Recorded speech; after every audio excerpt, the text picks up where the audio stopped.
One day, a university professor holding a bottle of water, he asked his students how much they think this bottle of water weighs.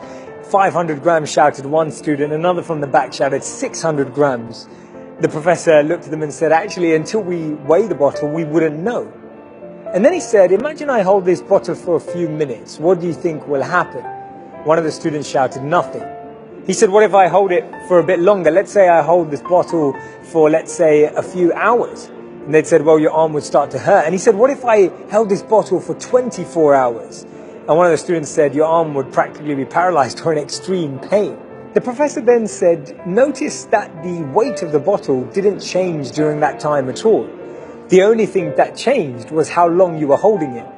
And his lesson to his students from this situation was that this bottle represents our challenges, our problems, our worries, our anxieties about uncertainty, that the longer that we hold them, the more pain they can do to us.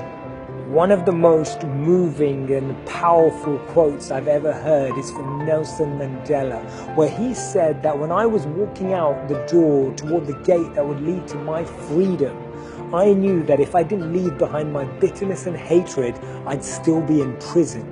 We pollute our consciousness when we allow envy and anger to enter the inner cores of our minds, bringing in negativity, injecting anxiety and uncertainty into the way we think. And that's why Mahatma Gandhi said, I'll never let anyone walk through my mind with their dirty feet. But often we see that it's our own very shoes that are causing the dirt. Forgiveness and letting go and the ability to rise above the challenges that have been caused by others in our life is such an important ability, because we need to learn to accept apologies that we never received. I believe that you can't fix yourself by breaking someone else. It's like what Buddha said, resentment is like drinking poison and expecting the other person to die. When we recognize that actually by holding any negative feelings towards another individual simply only harms the way we think, that's when we'll truly be able to forgive, move on and let go, and realize that that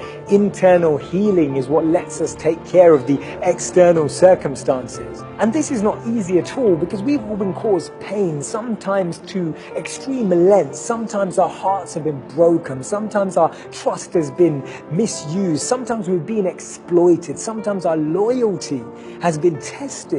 And that's why forgiveness doesn't excuse the behavior, but it prevents the behavior from negatively affecting us. And our ego wants us to put others in their place, but we should try to put ourselves in their place.